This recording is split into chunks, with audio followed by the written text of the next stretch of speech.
Salam sejahtera Malaysia, terima kasih kerana menonton video-video dalam channel ini. Sebelum kita mula, jangan lupa untuk tekan tombol subscribe, share, like, dan komen. Let's go! Salam sejahtera dan salam perpaduan. Berita seterusnya dipetik dari negaramerdeka.com bertajuk Rafizi dedah pentadbiran PN dulu tak guna peruntukan sepenuhnya untuk bantu Bumi Putra. Berita penuh.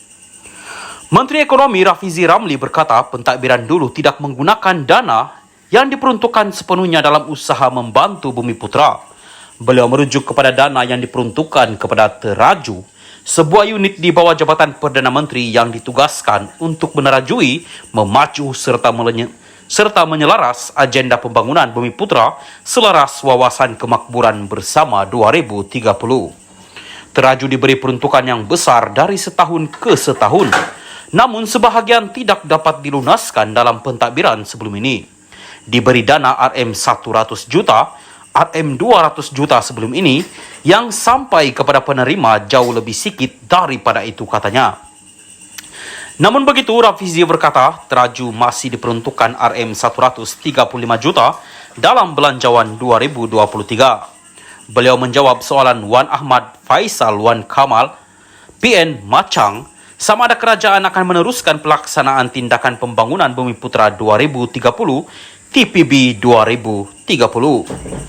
TPB 2030 diperkenalkan ketika pentadbiran Ismail Sabri Yaakob sebagai hala tuju pemerkasaan yang bakal menjadi rujukan bagi meningkatkan taraf sosioekonomi Bumi Putra sambil memastikan kesinambungan kepada pelbagai dasar dan rancangan Bumi Putra terdahulu dengan penyesuaian semasa.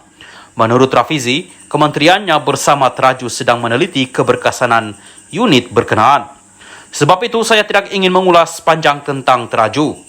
Bukan kerana kita tidak mempunyai agenda Bumi Putra, tetapi kita nak memastikan perkara itu tidak berulang katanya.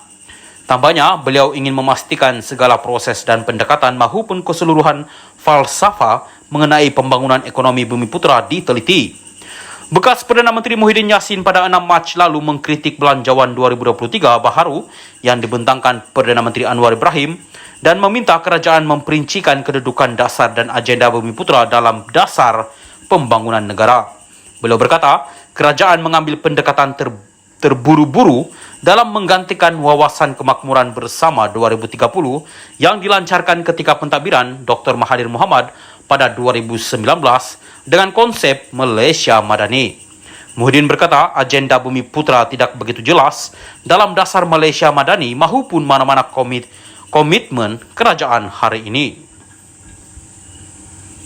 Salam sejahtera dan selamat malam kepada seluruh rakyat Malaysia. Berita panas malam ini dipetik dari Malaysia Kini bertajuk Berdepan resiko di isytihar Muflis, MP Kepung rayu bantuan. Berita penuh. Ahli Parlimen DAP Kepung Lim Lip Eng hari ini melancarkan kempen menggumpul dana untuk membayar ganti rugi RM2.25 juta kepada firma e-dagang Moonspace (M) Sendirian Berhad dan pengasasnya Jesse Lai. Ini selepas Lim tewas dalam saman fitnah semalam. Dia berisiko diisytiharkan muflis dan hilang kelayakan sebagai ahli parlimen jika tidak dapat membayar denda itu tepat pada masanya. Lim berkata beliau perlu menyerahkan jumlah itu dalam tempoh 7 hari sebaik menerima perintah mahkamah yang dijangka dihantar kepadanya minggu depan. Tidak seperti kes jenayah, Lim perlu membayar ganti rugi sebelum keputusan rayuannya diumumkan dalam saman fitnah sivil ini. Pada sidang media di Pusat Hikmat di Kepung hari ini, Lim menjelaskan bahawa dirinya telah memberikan bantuan secara sukarela kepada ramai mangsa yang terjebak dengan skim membuat duit di alam maya sejak beberapa tahun lalu. Dan dirinya terlibat dalam kes saman fitnah itu dengan Moonspace dan Jesse Lai selepas membantu sekumpulan individu yang memohon bantuannya pada 2016. Ganti rugi sebanyak RM2.25 juta adalah jumlah yang tidak pernah diberikan sebelum ini. Ramai peguam berpengalaman menganggapnya sukar dipercayai. Bagaimanapun, ini tidak akan menghalang saya daripada menegakkan keadilan. Saya sentiasa bertanggungjawab atas tindakan saya. tetapi jumlah itu terlalu tinggi dan amat sukar untuk menggumpul wang tunai Rm2,25 juta dalam tempo yang singkat. Jika saya gagal membayar tepat pada masanya, saya akan berdepan dengan resiko diisytiharkan muflis dan saya tidak akan lagi dapat terus bersuara untuk rakyat dan negara di parlimen. Saya benar-benar merayu semua rakyat Malaysia untuk bersama saya untuk menegakkan keadilan dan membantu saya menggumpul Rm2,25 juta dalam tempo 7 hari ini, kata Lim. Ketika ditanya tentang apa yang akan dilakukannya jika gagal menggumpul jumlah yang diperlukan itu, Lim berkata dia mungkin terpaksa menjual rumah dan keretanya, tetapi ini juga akan mengambil masa untuk mendapatkan dana berkenaan. Dia berjanji bahawa sekiranya dia berjaya dalam rayuannya nanti dan dibenarkan mendapatkan semula wang ganti rugi tersebut, dia akan menderma ke semua wang berkenaan kepada Pertubuhan Amal dan Badan Pendidikan. Pada 24 Mei 2017, Lim membawa sekumpulan individu yang dikatakan pelabur Moonspace ke pejabat Lai di Bukit Jalil. Suasana kemudiannya menjadi hangat ketika mereka berhadapan dengan pekerja Lai dan Moonspace. Lai dan Moonspace memfailkan saman terhadap Lim pada Jun 2019 kerana mendakwa defendan itu mengeluarkan kenyataan fitnah yang diterbitkan dalam akhbar berbahasa Inggeris dan Cina bahawa mereka menjalankan perniagaan haram dan menipu pelabur.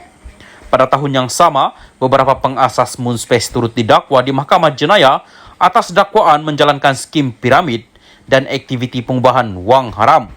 Semalam, Mahkamah Tinggi Kuala Lumpur memerintahkan Lim membayar sejumlah Rm2 juta sebagai ganti rugi dan Rm250,000 sebagai kos kepada Moonspace dan Lai. Sementara itu, DAP Wilayah Persekutuan telah melancarkan usaha menggumpul dana untuk membantu Lim. Menurut pengurusinya, Tan Kok Wai, Lim hanya menjalankan tugasnya sebagai ahli parlimen yang dipilih untuk mengetengahkan isu kepentingan rakyat. Tan berkata walaupun peguam telah memfailkan rayuan terhadap keputusan mahkamah, Lim masih perlu membayar ganti rugi dan kos guaman kepada plaintiff sementara menunggu keputusan tersebut. DAP Wilayah Persekutuan berdiri dalam solidariti dengan Lim dalam perkara ini. Kami percaya bahawa sebagai wakil rakyat yang berani dan bertanggung jawab, Lim menjalankan tugasnya untuk mengetengahkan isu kepentingan rakyat. Memandangkan jumlah ganti rugi yang diberikan adalah sangat tinggi, DAP Wilayah Persekutuan ingin merayu kepada orang ramai untuk menunjukkan sokongan moral dengan memberi bantuan kepada Lim untuk membayar jumlah ganti rugi dan kos guaman, kata Tan. Sekian berita, salam Malaysia Madani.